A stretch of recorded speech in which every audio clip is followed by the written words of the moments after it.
to Talk Tantra to me. It is such an honor to be holding space for this divine knowledge to make its way into your ears and lifestyle.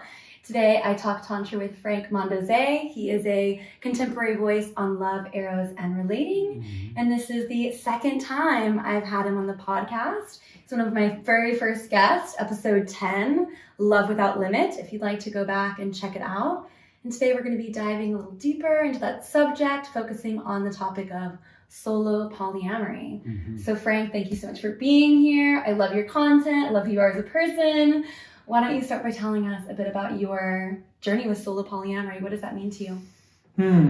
Thank you. Thank you for the invitation. Thank you for the opportunity. So solo poly. Let's start. Okay, a bit about my story and how I ended up as somebody that's doing solo poly. I feel like solo poly is like a trailblazer area at this point, especially doing it with ethically and with integrity. So my journey started off, I was a very young and curious boy and being. And so I was interested in sexuality. As one is. Yes, and got married at a young age, explored a bit in the realms of swinging, created an event that was called Mondeose, which was a playground for individuals to come and party and meet each other like in a upscale new age swinger environment where it wasn't like swinger heavy, but an environment to flirt and connect with other like-minded people. Yeah. So I did the whole realm of swinging, which to me swinging is when you're in a couple, a long-term couple, you realize that you want to explore beyond, that you want to spice up the bedroom, that you want to explore other people, but there's like at the cornerstone of it, you're doing it together. Yeah. Everything is done together. So for me, swinging is a band-aid solution on an old paradigm problem. I feel that solo poly is the place where we start to come into integrity with our sexual or relating nature and start to own those pieces and meet each beloved as an independent, sovereign being. So I've done the whole swinger thing. I've done being poly with a primary, which I feel that has its merits. And in my experience, the reason I went towards solo poly was because I still felt it was a hook to this old paradigm of relating. It's like the escape hatch. It's the parachute. It's that safety blanket. What does the old paradigm of relating feel like? Just so people can see how they might be, in this paradigm or stuck and might have an opportunity to shift.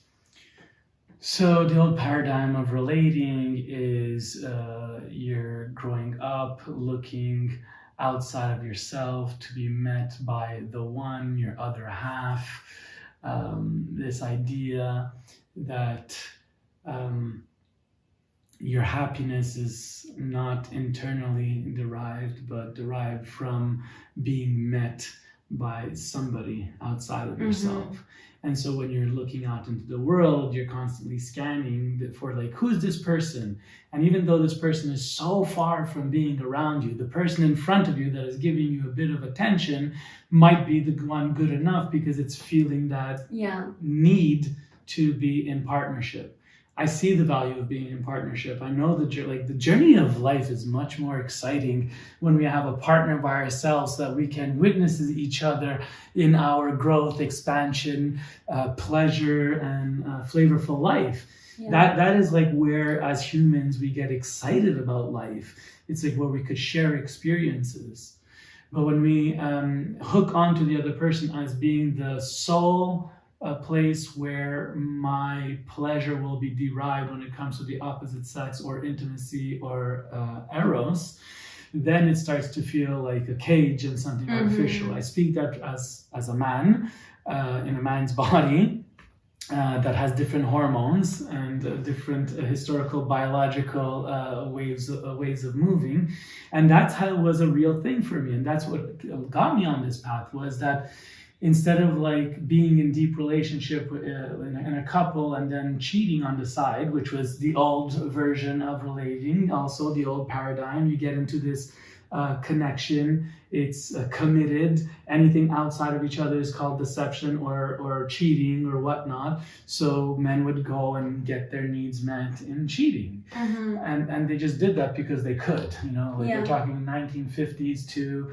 1990s, actually, 1985 kind of thing. And many people are still operating. They're still operating like that, but to me, it's so old school. It's like there's an opportunity to upgrade the way you relate that is more honest and authentic, and that's what happened for me.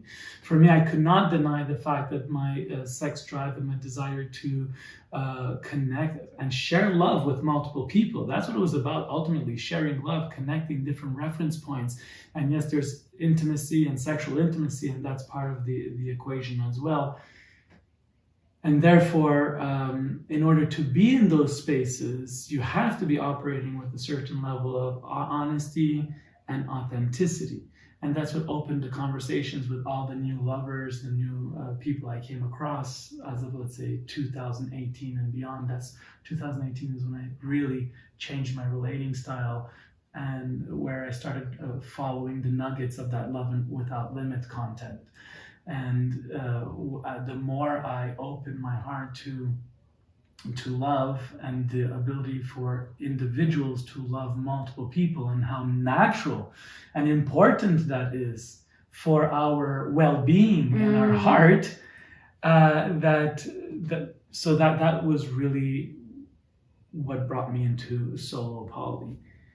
Yeah. So to get clear, we have this concept of polyamory, which means many loves, and that can manifest as so many different things. And we're going to go deep into one of those in this conversation. But just to get a little bit deeper into polyamory, I think that what we're trying to get out is this idea that you can have this like deep connection with more than one person, and that's where like the real magic is, when you allow yourself to surrender into that desire and also that potential. Like there's an ability to have deep committed connection with someone, and then someone else come into your path that maybe is floating through at an ISTA training or, at a new job or whatever. And you see this capacity that, wow, there's something I can learn from this person. There's some piece that has the potential to bring growth into my life and into the other's life that may even feed the primary partnership that I might have as well. And that's really what made polyamory very interesting to me in general, was this, because I feel like my main intention in this lifetime is just to grow and to learn and to love as much as possible. And the current paradigm or the past paradigm is one in which that is wrong, right? What part? The historical paradigm makes it wrong that we should feel this connection with someone other than the person that we're our soulmate, right? And if we feel a connection with someone else, then it's like a problem instead of an opportunity. Correct. And that's, just something I wanted to highlight. Yeah, I think it's important. And, you also make mention to like primary, like what is a primary partner, right? Yeah. So in polyamory, the idea, let's break it down, it's polyamor. So it's multiple loves. It's the ability to love multiple people. And when you're loving multiple people in relationship, it's like actually having authentic relationships, everybody knowing about each other, that, when you're doing ethical polyamory, like eventually like it can turn into pods through to the extended loverships and the metamors. Metamors is your love's love. So yeah. I mean, I think that there are so many great resources out there about like polyamory as a broad topic, including ethical slut, polysecure. I don't know if you have any you want to name. So if you're like interested in getting like the breadth of ways that this could express itself, there are those resources. And at this point, I would love to chat a little bit more about like what makes solo polyamory. What is solo polyamory compared to polyamory? How does that branch off? All right. So the first piece in polyamory, what's in common, what we see across is that often a primary partner is something that is very common. So you have multiple loves, but there's this one that is more important, and there's a natural connection there. Solo poly is more where your primary partner is your other half, so it's like yourself. Yeah. So I'm in a male body, and so like my primary partner is my inner feminine, and the more I courted my inner feminine and I got to know her and her needs, the more I'm able to be current with her, and therefore make our inner worlds more happy and in better well-being. And sometimes when we're in relationship with others and we're looking to fulfill that inner beloved, but on the outside we're constantly serving the relationship or the couple, and it creates often codependence, because none of us came up in like secure attachment upbringings and homes, so we all have these pieces of codependence, and then we hook onto each other. So solo poly is this secure practice of recognizing that the first person you serve is the inner beloved, and to stay current and connected to them. And the second point around solo poly is this piece of owning your own genitals. Yeah. So for me, it's like no individual outside of myself has a say on my genitals. Yeah. So that I have a sovereignty over my body, over my genitals. So if there's a call to move in a direction that feels that it's going to serve my expansion, serve my awakening, serving my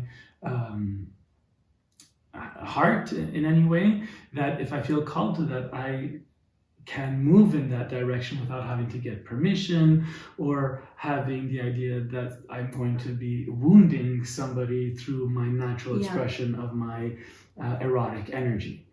So, and in that way, just to end, like both people have that absolute freedom and ability to connect like that. Yeah, absolutely. And in poly partnerships, you can also have the agreement that is similar to what that last piece was, having autonomy over genitals, although it's not as common. And I think it's also important to recognize that oftentimes one of the ways that these two relationships will physically manifest differently is that in a if you're polyamorous, whether you are in a polyamorous partnership or you're single poly, which I think that maybe we should have a little chat about that, but there's more of an intention to make more physical commitment, whether it's moving in together, maybe making declarations of love like marriage, starting a family potentially, etc. Whereas solo poly, you might have emotional commitment or spiritual commitment or whatever, but you're not so much like moving in with that person usually or making like bigger life decisions together. Do you resonate with that? Yeah, I would resonate with that. Yeah. Okay, cool. That feels like, no, it's very well put. I'm actually impressed with how articulate you are and how like on point that is. And it's true, like for me, my solo poly relationships feel very committed. Yeah. Like I'm in love with these women and I care about their well-being, and so my heart is in the game. It just means that we operate as sovereign beings that are choosing an interdependent way of interacting. So yes, we come together. Yes, there's a dependence, but the dependence serves each other's expansion and growth. For me, if I end up in a place in my relationships where either one of us are in entitlement, expectation, jealousy, and creating like a tension in the relationship because the ego has been, activated, and there's a process. For me, I would say that it's very important in those solo poly relationships to what I call take a breath. It's like take this breath, take some space from each other so that you can come back into love and appreciation of the blessing that we have for the time we have together. The way I describe solo poly is that each of my connections these are opportunities to gift each other with each other's presence, with each other's care, with each other's intimacy. And so that we live by enjoying these moments one at a time and not future projecting. So when we become insecure or when we want something that just feels good for us, it's like we start future projecting and driving the relationship in a certain direction when really it's actually, that's not even existent. Let's just stay with what is. Yeah, I'd love to go a little bit deeper on this topic of future projecting, because as someone that's like newly operating in the solo poly space, that has been the most interesting shift that I've witnessed within my own internal space of recognizing how much I fucking future project. What is future projecting? So future projecting is like, so you meet a person, it feels good when you're in the moment, they make you happy, it's exciting, and then you might have some space because you're going back to your life, and then you're like, oh, this might be the one. Boom. What does the one mean? It's the person that it's like that's going to be your life partner, or oh my god, I wonder where we'll be in 3 months from now. It's just putting a projection onto the future, taking what is in the moment and putting it into the future instead of just relishing in the present moment deliciousness that exists. And when we future project, we create a level of hope or expectation, and that's where we create the opportunities to be disappointed and be in suffering. So if we get disappointed, if we're hoping and we're envisioning something to be, and it doesn't turn that way, there's a certain level of disappointment. So when I'm relating, and I'm not talking for all of solo poly, I'm just one person in the solo poly space. I believe anybody that's doing solo poly well are solo poly trailblazers. These are trailblazers. So I just want to speak that what my experience is it's one experience. Absolutely. That's a really good differentiator.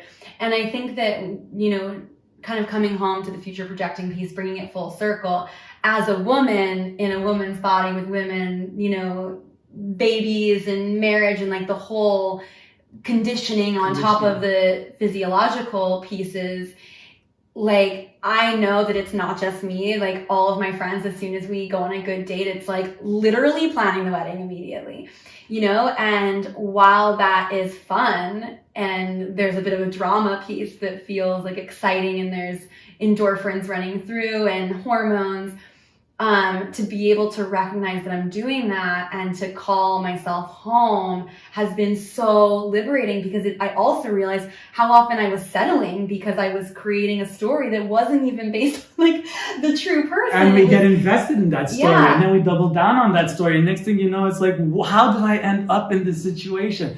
That's unfortunate. Yeah, but that's happened to me pretty much in every partnership I've ever been in, and up until I really started consciously practicing in this space. And instead, now I get to be in the presence of my lovers and be in an energy of like, wow, how incredible is this moment that we have together, and to really dive deep into that instead of focusing on something that, probably won't even ever happen. Or that you don't even need, really. That you don't even need, exactly. That's like not really relevant at all to where I'm at in that moment.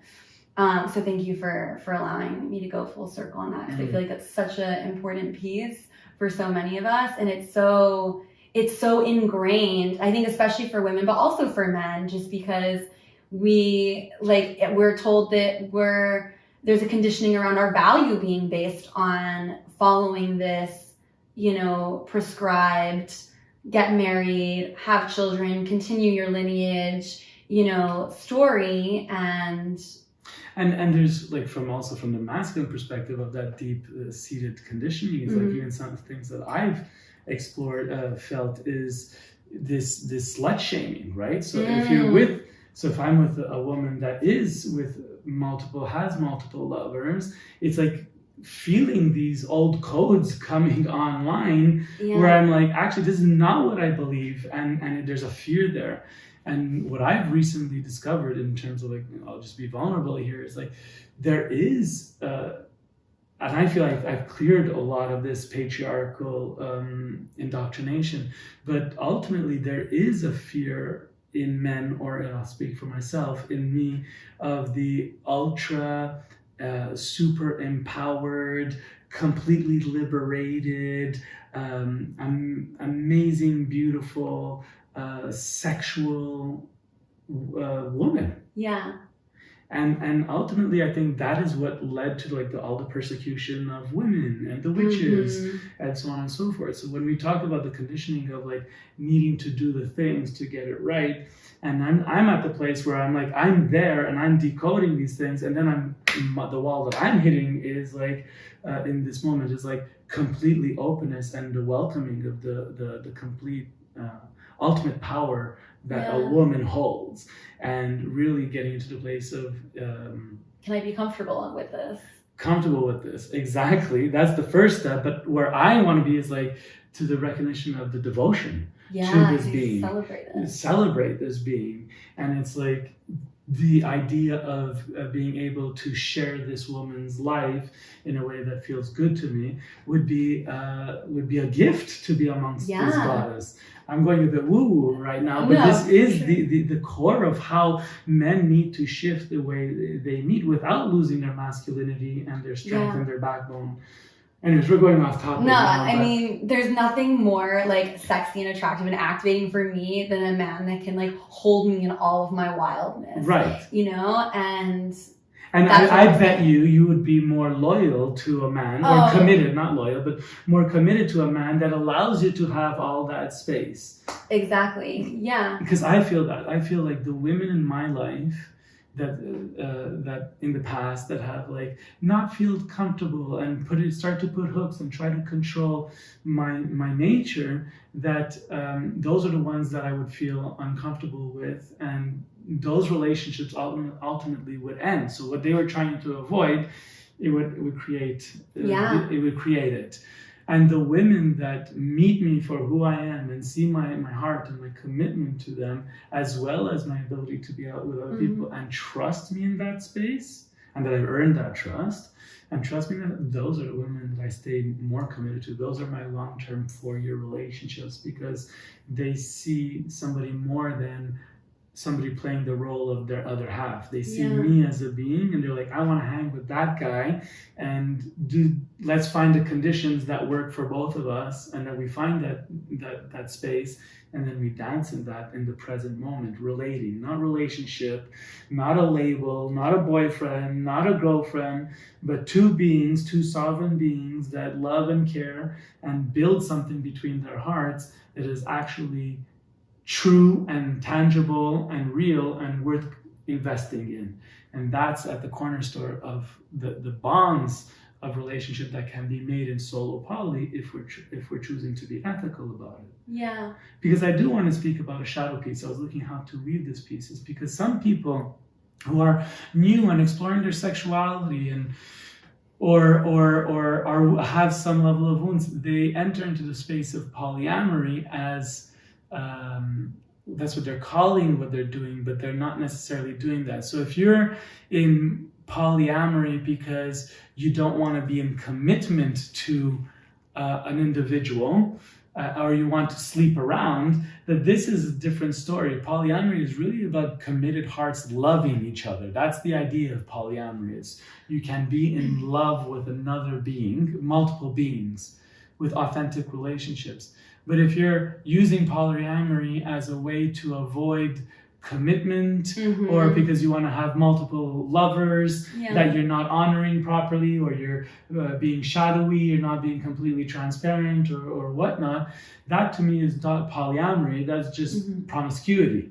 And that's promiscuity is a word that we've completely lost in our culture, I guess because it has a bit of shame, because it had some shame aspect that if you're promiscuous, you're not like worthy. This is the wound that you were talking about earlier. Yeah. Not worthy and also not trustworthy, I think. Exactly. And I don't believe that. I believe like owning your promiscuity and like speaking what this connection means. Like, it's okay to say I'm connecting with you. I want to connect with you from a physical perspective.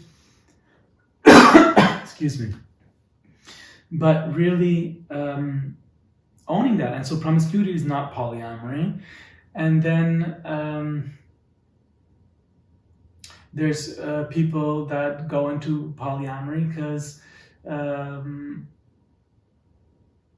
I think that's what mostly the shadow that I was trying to underline is So the point is, when going into polyamory, that we take account of what is our motivation.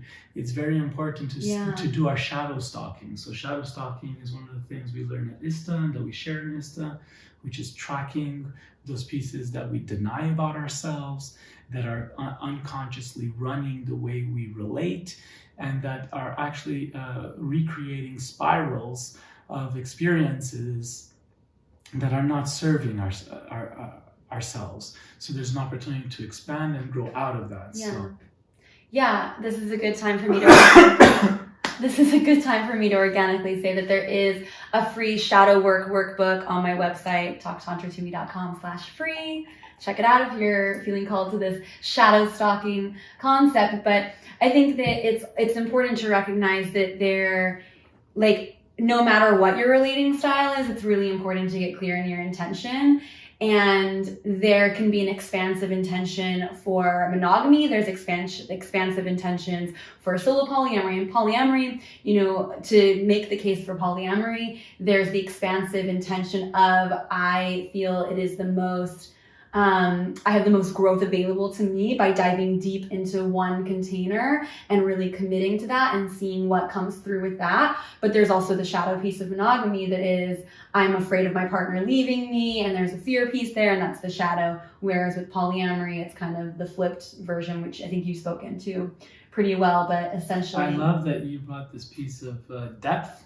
What you said, just to slow it down for 1 second, you said something with monogamy, there can be an expansive intention of, by committing to this one container with this one person, I have the opportunity to grow through the depth of having one mirror consistently reflecting. Okay. And so great. Okay. That's where I want to pause, because yes to everything you've said and the context you've put it to, but I want to expand on the concept of depth. Yeah.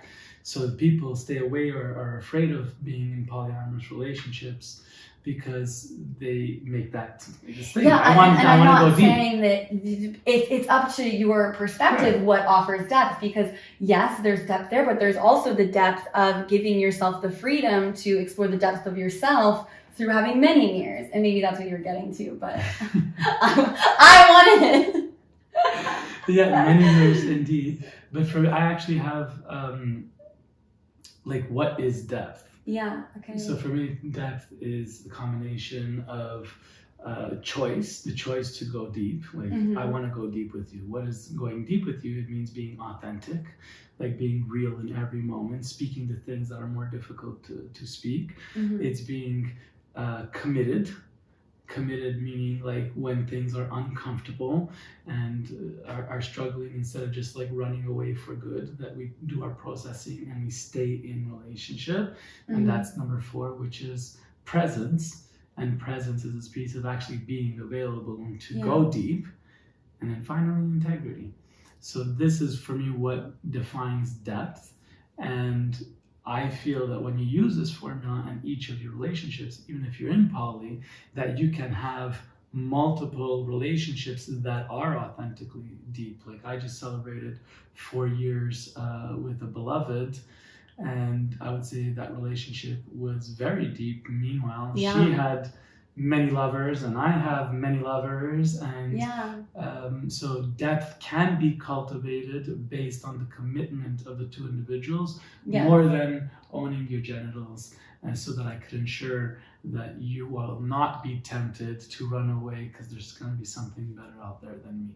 That's what I feel is the pitfalls or the shadow aspects of monogamous or exclusive relationships that haven't done their personal self-love work. Yeah. So yeah. Yeah, and oftentimes we're operating under both. Like you might have consciously a very expansive intention to choose either one of these or any relating style, and then usually there's also a shadow piece that's lingering underneath too. Always, so it's an onion. It's a dance. It's another layer. This is why like when you want to get into the realm of authentic relating, it's the commitment to do the personal growth work and practices that keep us aware and attuned to what's going on in our psyche and in our bodies, and why we are reacting or behaving or needing or wanting what we want. Yeah, absolutely.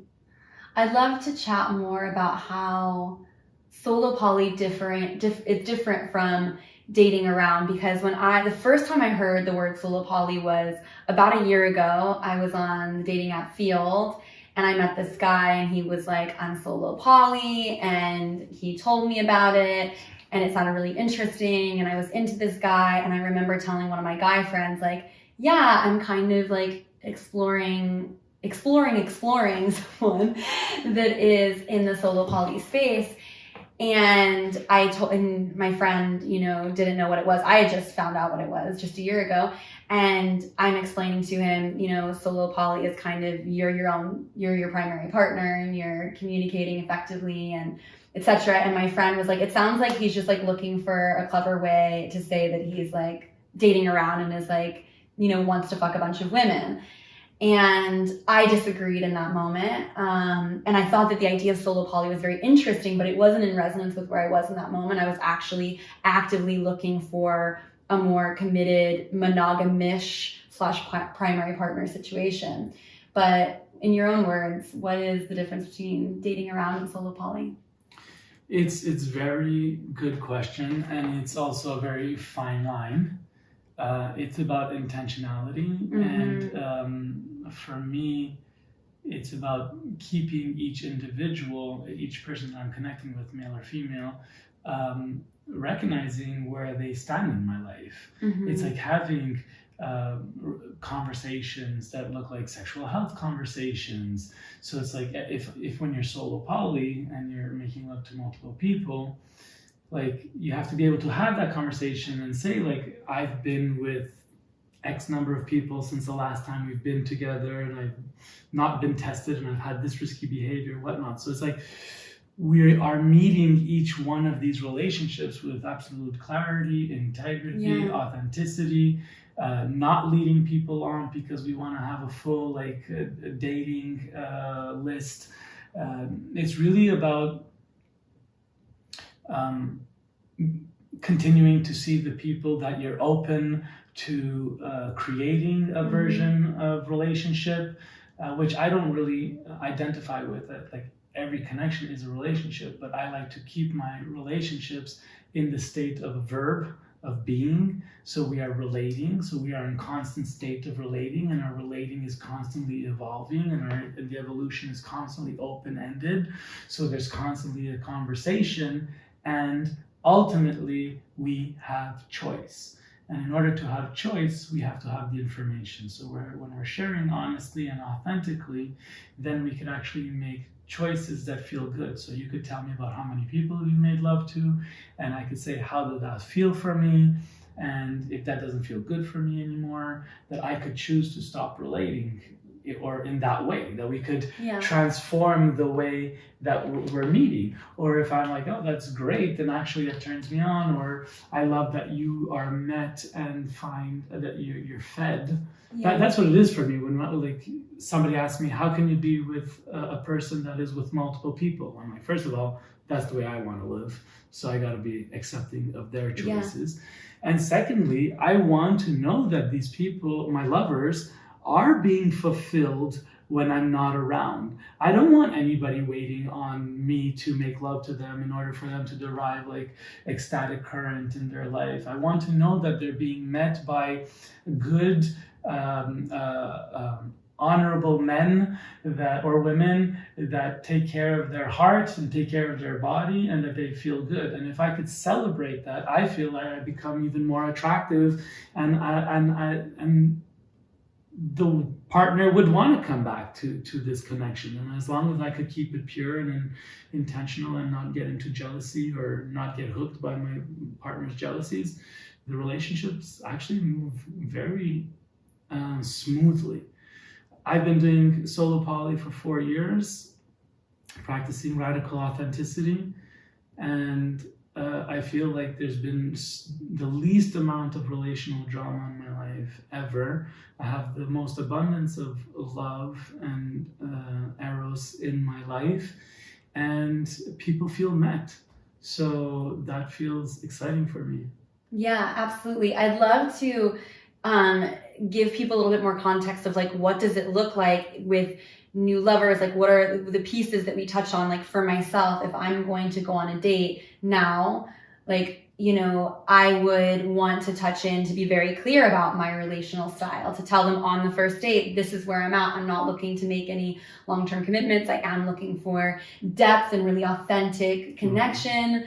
If I choose to move forward with you more physically, intimately, that would mean that I also desire more of an emotional connection as well. Also, obviously touching on the sexual health. And this feels scary at first because we're like conditioned to like not talk about certain things on a first date because you won't want to freak the person out.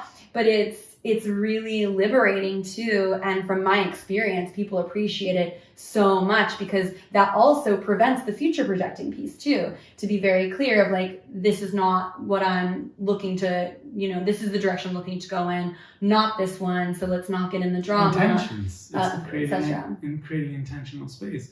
I love the way you put that. I think you really touch on pieces that need to be discussed. It's like, I feel that it's super attractive when you're talking about it. I can only imagine like you having the conversations as a new person or as a man in your life. I'd be like either scared at that power, that's that feminine, wild woman power, which I was talking about before. So I'll either be immediately scared and run away, or I'll be like, wait a minute, this woman is like, she's got something, I want to know more. And it becomes very attractive. And the more we practice it, the more confidence we could bring it with that, you know, we're not afraid of people walking away. If people walk away, they're doing us a favor, actually. Amen. And if I'm hungry about that, it's because I am coming from lack. If I'm worried about that, it is because I am coming from lack. So I'd rather be 100% me, that they know that they buy in, they're choosing in every moment, every date, every level of sexual intimacy that we decide to go to. They choose in with clarity and not some mysterious like, oh, I didn't know that he didn't want to be in relationship. I thought he was the one and now he's ghosted me. You know, it's like, that's the difference. Yeah, absolutely. And it doesn't have to be this. So first of all, I've had a mix of the like fear. Usually it's like you can, at first it's like, whoa. And then it's like, but I'm curious. I want to know more. That's usually the reaction that I get, especially for people that aren't in like the space that we're in, which is one that is pretty informed, very well adjusted to the space and to the different relating styles, etc. Conversation. So usually if I'm not, you know, most of the people that I'm pursuing at this time aren't in that space, although there are some. And so it's usually me, the woman that is bringing these conversations into the space. But it doesn't have to be like, so what are you looking for? You know, it can be really playful and fun. Conversational. Yes. It's getting to know each other. Yeah, this is where I'm at. Like, I'm really feeling alive and turned on and in my full expression when I'm exploring intimacy in this way. What about you? You know? I don't know if you have any creative pieces you'd like to add to that, but complete? You feel good on that note? No, I feel that if you are stepping into this idea of exploring solo poly, so if you're single and you're like, you haven't been met, and the spiral of relating in that same way is tiring for you, that if you're going into the solo poly spaces, that first of all, it's about coming 100% back to yourself. It's about doing the healing work or expansion work or the self-love work. That's what I call it. It's the self-love.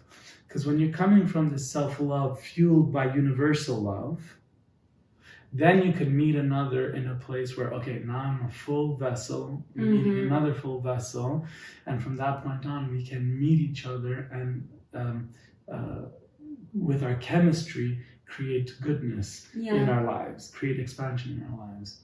When we're coming with the wounds of lack of self-love and whatnot, then we get into the dramas and to the discomforts.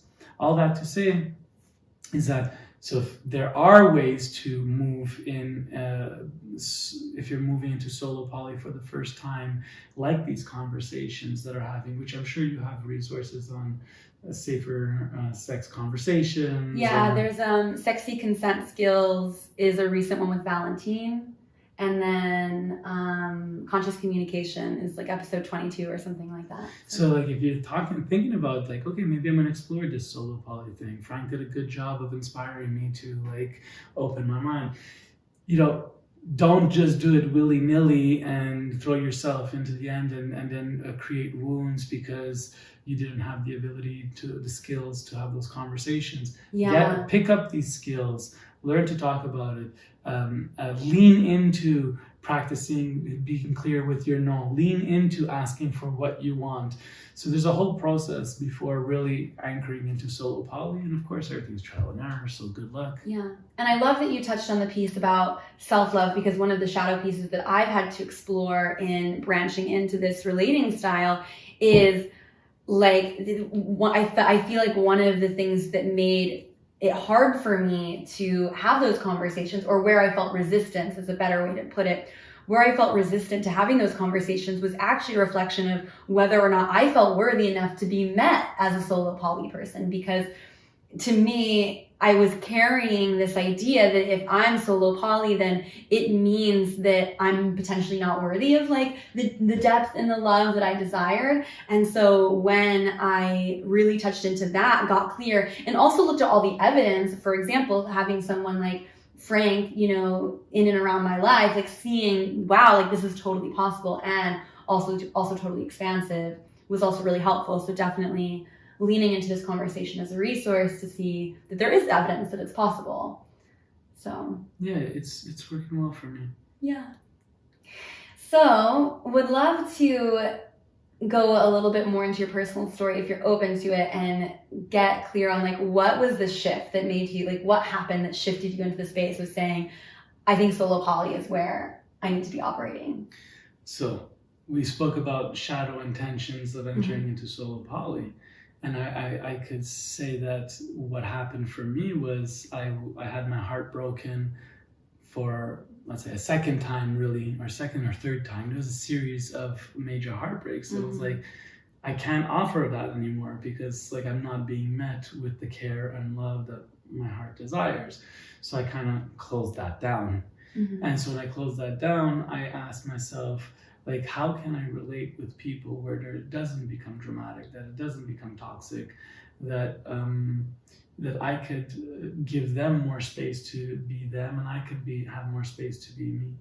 And so it actually started from the place of a wound and wanting to cut the spiral that I continue to do. And I'm like, I can't continue to do that. Whatever I'm doing is not working. So I had to be radical, and I met love in a new place. And I would say, like, growing up, I grew up in a very like loving family that was like take care of me. But in terms of words, in terms of tenderness, in terms of like, I was like an Italian explosive family, so it wasn't very, so I didn't know like different versions of love and tenderness and whatever. So I just chose to be 100% radical and meet everything fresh. And so that's when I started to this is that love without limit content. I don't want to go through all of it, but it was what I recognized was that the best way I could love somebody and authentically love them and not be trying to get something from them. Because if I'm going in a relationship and I'm trying to get something from my beloved and I'm calling it love, that is not love. That is me taking from this relationship. and we all do it in some like version. For me, it was like, actually, I want to start being love in my relationships. And what does that look like? And what it came down to me is when I am supporting, contributing, and or celebrating my beloved's expansion. So what does that mean? It means that if my beloved is getting a raise, I'm celebrating it. If my beloved is desiring to become a professional painter, I could support her or contribute it by, getting her materials or whatever. And if my beloved had, moved through a sexual trauma from her past through a sexual healing session or a lovemaking session with another person, that I could actually celebrate that and not take it as a threat to me and turn all the spotlights on me and make it about how I feel about the situation. If I could tune into the fact that this is really supporting that individual to grow bigger and be more of themselves, then I should be in a place of celebration and happiness for that, even if it's challenging for me. And I made that as my cornerstone, as my way of relating. And so that is really what shifted my relationship ways. And then I started to do a lot of experimentation. And ultimately, I think what has really supported my success in this realm is that I met 3 really amazing women, all like 4 years ago, all within the same time. And each one of them chose me and chose to be in relationship with me. And we've been working. And so with each of them, I've learned how to care for this configuration. And so far, it's well. And what makes them successful is the willingness and ability for them to allow them to change form. They have to change form. Relationships have to have the ability to exhale, inhale, change form, not be constricted or constrained by the vision of what we were and or the future projection piece of what I want.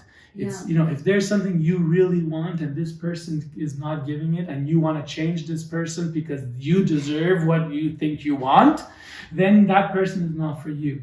For me, the minute I start controlling the relationship or like telling them they should be different, those are words, alarm bells that are telling me that, I'm off center. I've lost appreciation. What's not working in this relationship? What do I have control of? I have control of how I meet this relationship. So what do I need to change to either make it better or create space in order for there to be healing and then a return to the recognition that time together should be appreciated because it's a blessing. Yeah. And love all of that. Appreciate the breath. So you feel that this is indefinitely the relationship style that you're going to go forward with potentially for the rest of your life? At this point, I feel it's the most fulfilling, and the relationships, the deep relationships, the long-term relationships that I have.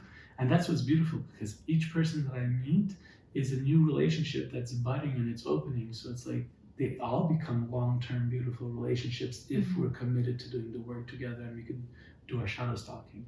But yeah, because those relationships have all been very fulfilling. My mother keeps saying, Frank, why don't you just choose one? I'm Italian, right? So my mother says, why don't you just choose one? And I'm like, because I don't want just one. I love them all. And she's like, yeah, but, and this is what Italians or parents always care about. They care about but who's going to take care of you when you get older? And I feel that that's part of the programming that has come from our generations. Is like, I need somebody to take care of me. And if I don't have, I'm going to end up being alone. Well, what also shifted for me is like that, noise and guilt and shaming or whatever it is. Not really, my mom's awesome. Is the piece of actually my future and what it's going to look like is going to be based on the capacity of love that I could hold and bring into my life. So when I think of my old age, I think of myself living in community with all the best people of my life that I've done my life with, and that we have the resource together to lavish ourselves in good times and good spaces, and that we're amongst family, extended family that looks more than one person, that could be like really amazing. We've grown old together in the wheelchair. in the rocking chair together, or it could be like miserable, and I'm like, fuck, when is death gonna come and get me? Because I can't live with this miserable being like another day of my life.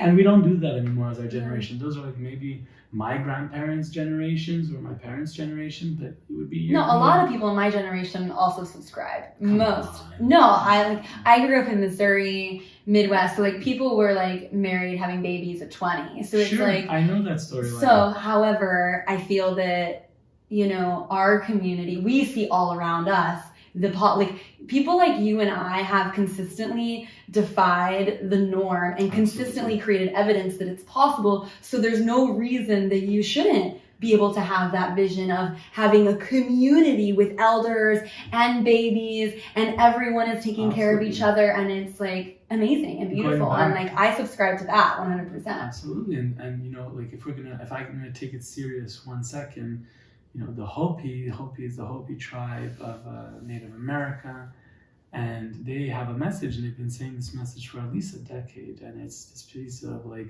know your water, know your food sources, be aware of your relationships, be intentional in your relationships, be intentional in your speech, look around you, see who's in the water with you, going down the river with you, your allies. Some people call it your own species kind of thing. It's like really find those people and come together and create the reality and care for each other and go back to living beyond the couple. Like even, you know, we used to live in extended families. Extended families used to take care of it. It wasn't like the couple and now the single person in the single family home. You know, it's like everybody repeating the same tasks every day. There's a time, especially with what's coming in the global crisis, that we must be thinking about coming back to living in community and community that we care about, not strangers, people that we love. And when you're living in that way, you have to be able to love multiple people in ways that doesn't create jealousy and whatever. And you could do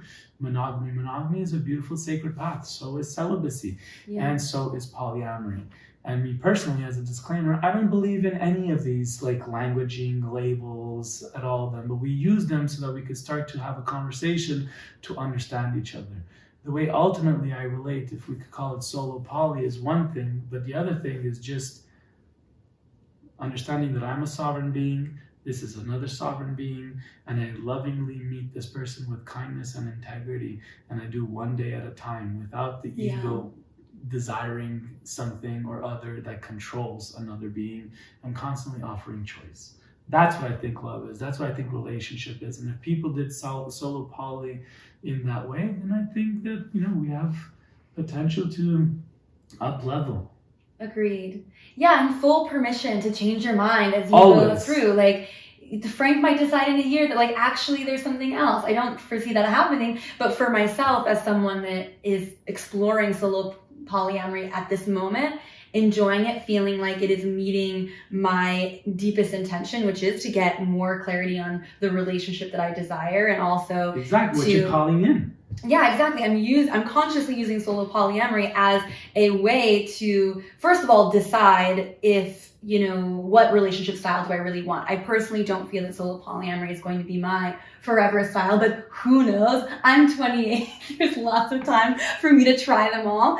But at this time, I'm using it to get a sense of like, how are people operating? And it's giving me permission to also not settle, because I get to explore all of the different types, and I get to have my needs met too. Like so often we put ourselves into a space where we're looking for that one person, and we're not having our physical intimacy needs met, we're not having our emotional intimacy needs met, our spiritual intimacy needs met, which make us more susceptible to settling as well. So I'm ethically getting all of my needs overflowing, and it's amazing, and creating evidence, and slowly finding myself in a space of fully loving myself, fully coming into my own union. So when I do meet, you know, the person that I might choose to commit deeper to, I'm in a space of fully having met myself as well. Absolutely. So, and I think that ultimately how I would distill part of that is that as you explore all these pieces and what's good for you, then you are not shy to know what works for you, what doesn't work for you. Yeah. So when you come into a relationship, and this is what I ultimately suggest people to do, forget the labels, is like build your own relationship. Strip down cultural standards, explore your own life, see what is interesting to you, and make it and build something custom between the couple that doesn't have to look like anything or any freaking label. As long as you understand the way you're relating and there's a commitment and there's a care, then that's the right thing to do. I love it. Custom built relationships. Custom built relationships. Let's put a. This is America. Yeah. TM. Yeah, we need to. Let's get a website up, and you could build your own relationship models. I love it. I'm here for it. Yeah. That would be cool. I mean, there are in many poly books, they actually suggest within your partnerships to actually write out a contract so that you get clear on all your agreements. And if you're in a situation that is escalating, you can physically go to the document and be I don't clear. love that. I don't love that, to be honest with you. What I like about that is usually that is needed when there's been like breakdown, because when it's good, you don't need it. But when it's breakdown and when you start to get to the place where you have to start breaking a rule book and contracts, it's not love without limit. Exactly. Number one, it's on the opposite. But do what you got to do to save your relationship, I guess. But I just feel like ultimately that is like it's a control mechanism. It's a accountability piece. It's like putting this piece. For me, I believe in accountability. I believe in responsibility. I believe in integrity. And it's good to have them identified. I'm definitely a person that has desires, fears, and boundaries every time I talk to somebody. Mm-hmm. And contracts are fun, but for me, a contract... Contracts are fun, are they? No, they're not. Contracts are built to prepare for breakup. That's what contracts are built for. Maybe. Sometimes. They set the standard of relationship and set the exit.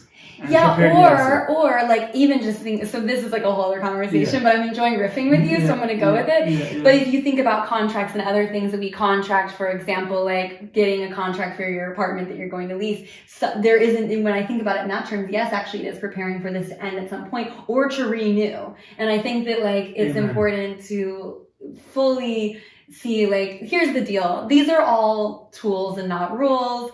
If the tool of a contract works for you, amazing. Absolutely. If not, do what you want. Like, custom build your relationship. I was in cycles in my life where we used to do the contract thing.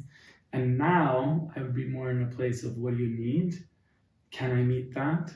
If I could meet that, we continue. Which is a verbal contract. Right. So, sure. But if I can't meet that, I'm not going to sign a contract of all these needs that my beloved wants so that I could try to stick into this relation. I'd be like, I think we need a break because we're obviously not meeting each other. We're not in resonance. Not a break. That's the old school of talking about it. My languaging would be, we need to take a breath and exhale the relationship, create a space until we come back into a place of reclaiming our center, our sovereignty, and then returning into the relationship from a centered place and not from a spun out place of, I need this and that. If that doesn't work, then this relationship can't work. It's like it's too much pressure and drama onto it. I like more spaciousness and breath. Beautiful. So I'm feeling like we're kind of coming to a closing space. My questions that I ask all my guests at the end, but I want to, create some space for you if you have anything else you'd like to add or contribute to this conversation before we begin to close, before we begin to exhale. Yeah, I'm glad the way the conversation went. At the beginning, I was very nervous to be around you. And we had a bit of like hiccups. But things went well, decent, and I'm really happy about the content that we got here. I feel like there's a lot of good stuff. Yeah, if the listener, there's really amazing segments from both of our sides.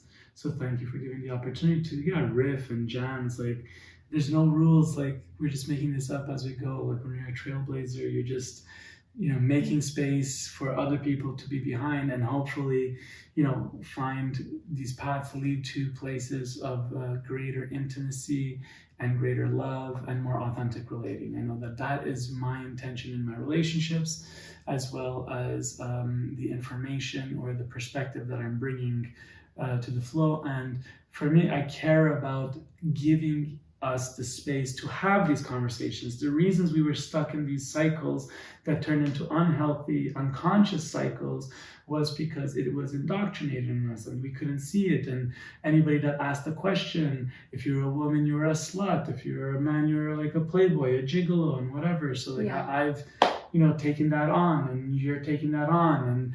And so it's like, we are pushing ourselves into the space to have these conversations because we do believe that there is better ways to bring in a higher love, as the song calls in. There is higher love, and I don't think we've been tapping into it. And so I'm willing to be an explorer in this lifetime and to do the experiments with individuals that are conscious and making choice to do that. And it's been awesome to share this information with you. Please leave a comment, share with us all the things that you saw during this conversation. I'd love to know what you got out of it, or what you saw, or what you've retained. Beautiful.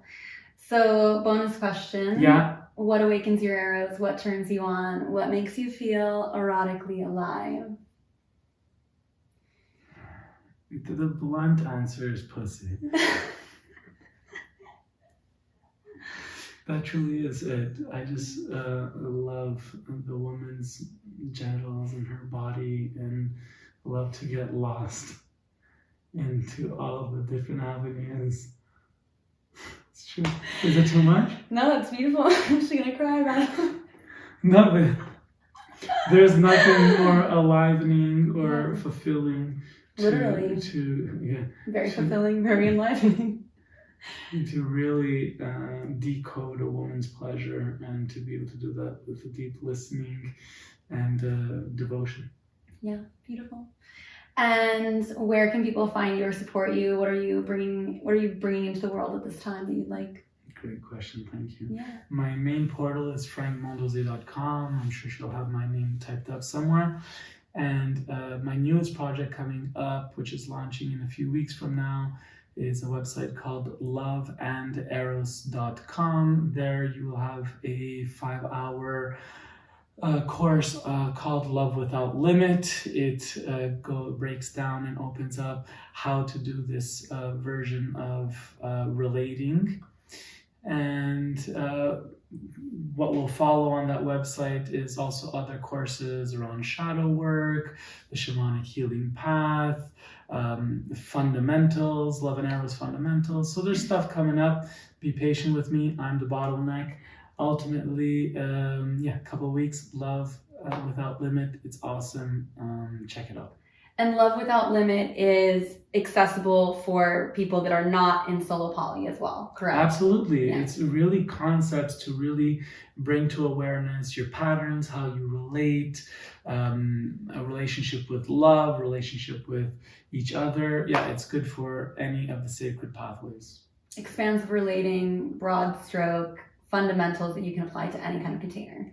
For the most part. For the most part. And if you want to accelerate, if you want to get into higher love, then I would say this is probably one of the most cutting edge content that I've come across. Yeah, absolutely. Do you want to bring up any retreat stuff? Remember or frankmondose.com. I'm an ISTA facilitator. I'm a shamanic breath worker with the Institute of Venus Rising. I'm co-founder of Remember Brotherhood Journey. We have Brotherhood Journeys. All of that information is on frankmondose.com. Lots of ways to get this man in your life. Yeah, if you want to have fun and watch and laugh at me or with me, check out the spiritualplayboy.com. It's videos. The last video we were in, the last 2 episodes, was me and this lovely one taking a journey in Green, Texas. Indeed. So check that out. That might be interesting. Absolutely. If you want to link it. Yeah, I'll link all of these things in the show notes. So thank you so much, Frank, for being with me here today. And thank you to the listener for opening yourself up to the idea of sacred intimacy. With so much gratitude and love, have a sexy and spiritual day. And we'll catch you next week on Talk Tantra to me. Ta-ta. Let love free.